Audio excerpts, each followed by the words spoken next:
Won't you come with me?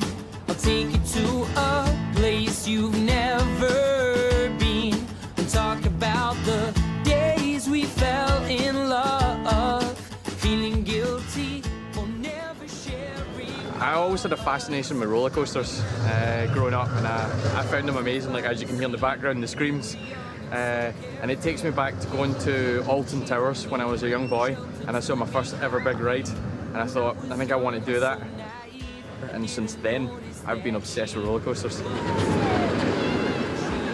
There's a lot of people that feel stuck in their life, and I was one of those people. I was teaching mathematics, and it seemed to be an excellent job. I loved the people I worked with, I loved the kids I was teaching, but there was just something that was missing for me. There was this piece that was missing, and it became bigger and bigger over time, which was filled with stress and even sickness. And it was genuine illness because of so much stress, because there was an element of me not wanting to be there anymore. A slight part of me felt trapped because I'd studied mathematics and computer science, but I'd chosen a path to be a teacher. And even looking at my family, my sister was a teacher, so I kind of followed suit, kind of followed in her path. And everyone was proud of me and so on. And I felt there was almost a pressure there that I kind of took on. And it can be hard when you're in a job and you're maybe the main earner for the family, and you know that you just can't walk out and leave and go, I'm going to do something else, I'm going to become a guitarist, I'm just going to go do that. It doesn't quite work like that. And I know there's something in the mind telling you, whoa, you have responsibility. And that was my special thought, that word, responsibility. It's a really interesting thing where it almost traps you. Responsibility can be taken in so many levels, and my mind had just adapted it into, you cannot do anything else with your life, you have to keep going, because next year you will earn more money. And I thought, I can't live my life doing this anymore. I ripped a muscle in my shoulder, and it was in such severe pain that I had to go to the hospital. So I was off work for 1 month, taking a lot of painkillers, and I was signed up for this operation, and then I was taken along with my wife to attend a meditation course over the weekend, and by the end of the weekend I had no pain. I think when I say it, I almost don't believe it myself, but it happened. So whether or not that was my mind letting go of something and my body, we all know that they are connected, who knows, but I was better and I was feeling free, and I thought, I'm gonna do something now. I need to change my life.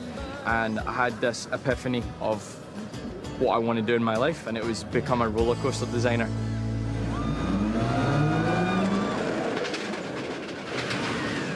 So at that point, I decided I'm going to start contacting companies and see what I can do, and met one in particular where I had a connection, and it went from possibly working with them over the summer to having a 1 month contract, to having a 3 month contract, to at the end of the conversation they were offering me possibly a year contract, but I had to go through some interviews and speak to the right people.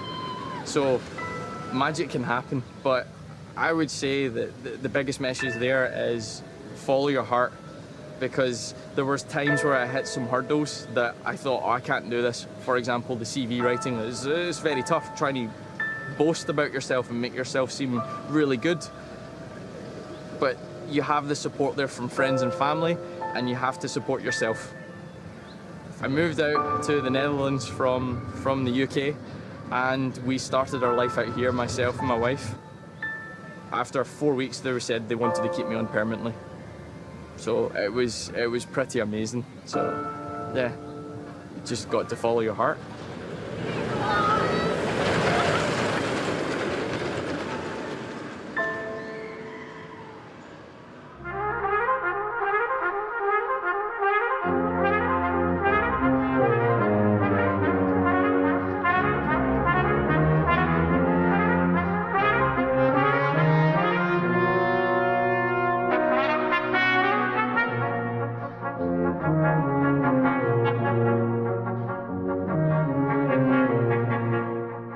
My name is Alexander Freund, and I'm a musician.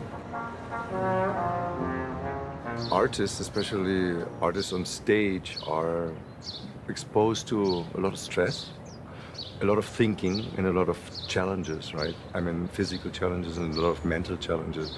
And I remember very well during more than 25 years of me playing the trumpet, being a trumpet player, there was always this struggle of trying to be somebody that my head expected me to be. It took me until I was 37 to find out that actually this expectation is just fake, it's just fictitious, and has nothing to do with who I am or who I'm supposed to be. Once I was asking my teacher, why does he play trumpet in a smaller orchestra comparing to the level that he has? And he said, like, yeah, well, I played in big orchestras, but I remember if there was a big symphony in the evening at 8, the symphony started at 10 in the morning in my head.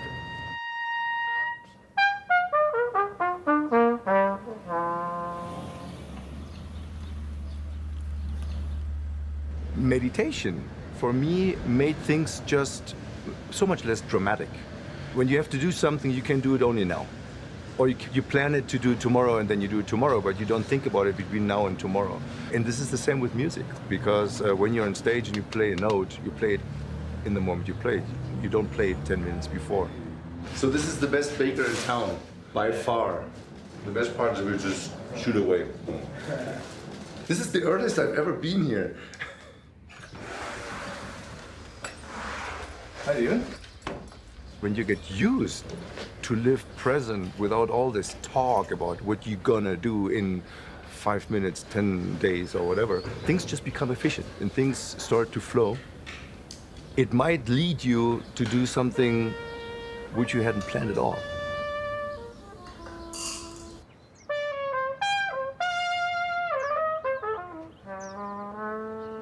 When the audience goes into a concert, in my opinion, there are two possibilities. It touches them or it doesn't. There's not much between, you know?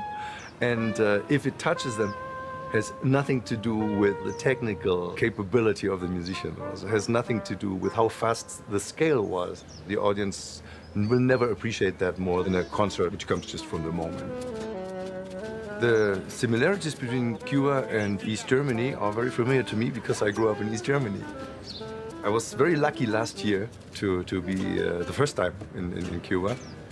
I was blown away because if money hasn't much value because you actually can't buy anything for it, people somehow do have to focus on something else, which today is the biggest focus in society. What can I buy? How big is the car or the house, you know? So, and if you can't do that because it just doesn't exist, inner human relationships are much more important, which I would say was very much the case, and which in Cuba is very much the case still. People wanted just to be in peace, not thinking about why don't I have, why am I not allowed, why shouldn't I, why can't I, but just being able to be grateful for what is in life. And that's something we all can learn from a lot.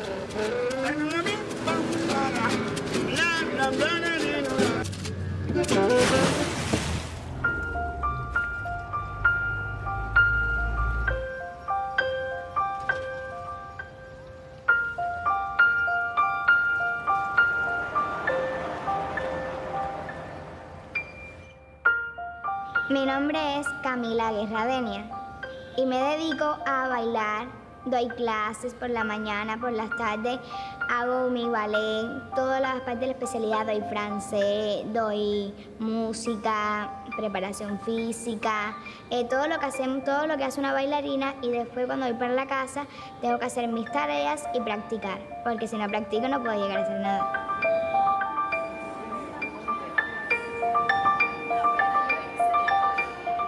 Bueno, de bailar me gusta todo, absolutamente todo. No hay nada que me guste más que bailar. Es que como expreso mis sentimientos, expreso todo lo que siento, expreso lo que tengo en el corazón, que es bailar. Expreso lo que me da la fuerza de seguir cada día más. Me da fuerza para seguir porque es lo que quiero, es mi sueño, ser una gran bailarina.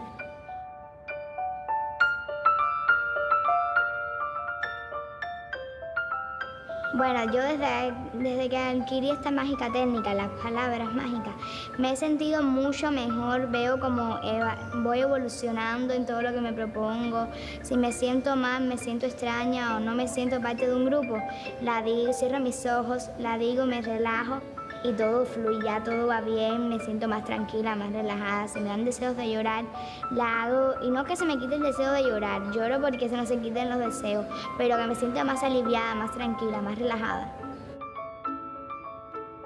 Bueno, mi familia, desde que yo he experimentado estas técnicas, estas palabras mágicas, mi mamá, como sobre todo mi mamá, se siente muy, muy contenta de ver cómo he evolucionado más de lo que ella esperaba, de que como me voy esforzando cada día más. Ella se embulló y el 29, el 30 y el 31 va a hacer las técnicas también. Ella va a ir para ver todo lo que he experimentado, para saber todo lo que he experimentado yo y todo lo que a mí me ha mejorado. Ella está muy contenta y para saber si a ella también le puede mejorar y fluirle bien. No, los niños hacen cualquier cosa, los adultos se preocupan por todo. Hay incluso niños que dicen que por qué se preocupan tanto. Es porque ellos tienen experiencia y quieren que a uno no le pase lo que le pasó por ellos. Tratan de cuidar mucho a los hijos, a los niños, para que no sufran lo que ellos sufrieron alguna vez. Y los cuidan mucho, pero los niños hacen cualquier cosa, los niños hacen lo que quieren, brincan, saltan, que los adultos siempre están muy preocupados. No hagas esto porque te puedes caer, no hagas esto porque te puedes caer, no hagas esto porque te puede pasar algo, te puedes dañar alguna pierna. Imagínate que somos bailarinas, pero hacemos lo que queremos, excepto cuando nos regañan ya nos ponemos así, no hacemos más nada. Sí, a Camila fundamentalmente yo le vi mucho cambio en su relación con la danza. Ella tenía como una idea de que tenía que bailar para que los padres, complacer a los padres o complacer a los maestros. Y después de la ascensión yo le pude observar que ella está disfrutando de la danza, que ella baila para ser feliz.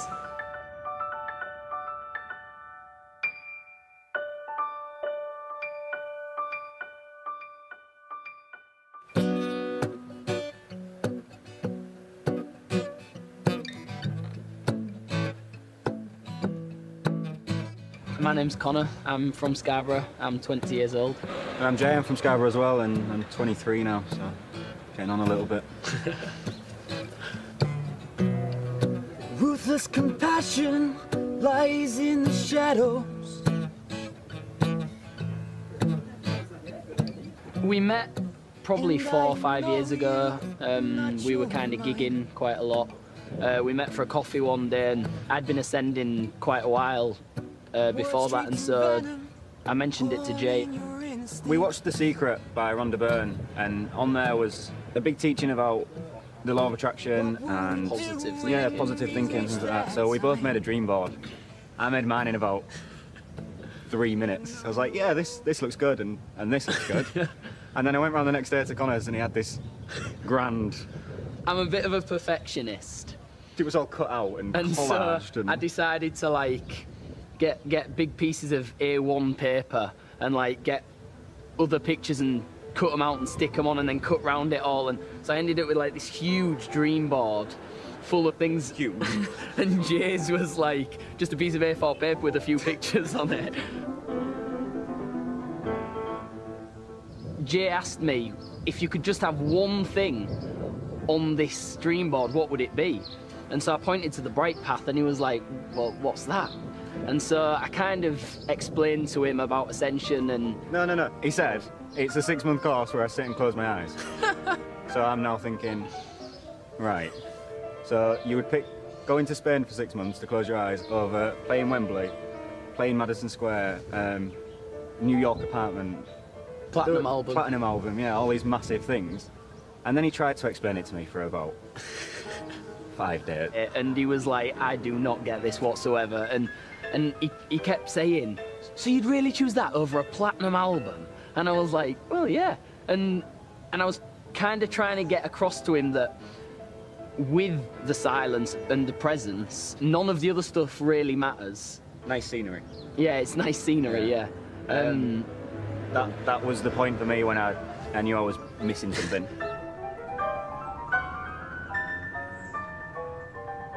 So I started hounding Connor every single day to teach me this meditation technique. No, I'm not teaching. Wait until you do your course. That you finally got to learn. I did. His dad sat down and did a bit of an introductory talk with me and said, what's your highest desire? And I said, success. And he said, why? What will it bring you? And no matter what we started with, whether it was money or family or relationships or careers, a car, anything, it all ended up with peace and happiness. You know, they bring you these things. It's not the actual material object or the thing that brings you. Or even the people. No, it's not that you really want. It's what it brings you, which is contentment, happiness, peace. So he then said that this is possible with no outside influence, which to me was, even without the objects or the people, you're immediately putting your happiness somewhere else. Yeah. I'll be happy when. I'll be happy when. I'll get a better You can job. never be happy now if you can only be happy when. Yeah. You know, you're just immediately taking your own happiness from yourself. Like, I've got my happiness here, and I'm going to put it right over there and chase it forever. Or you could just invite it back. Yeah. And I'll know you there. Even with uprising emotions, instead of seeing emotions as a bad thing, you know, pushing sadness away, pushing anger away, they just want to be held, you know, like children coming home. So you can feel sad or angry and peaceful at the same time underneath. And that was a big one for me when I realised that. Errors, don't be fooled. So rest into this moment, don't be running. 'Cause you're running from a way knows you're true. To think this moment's never missing anything. I think a lot of people our age group immediately take this notion of meditation and think they're going to be locked in a cave for 10 months. Yeah. You know, rather than definitely. saying, well, I sit down for 20 minutes in the morning and then I have way more fun all day. Because life's just brilliant.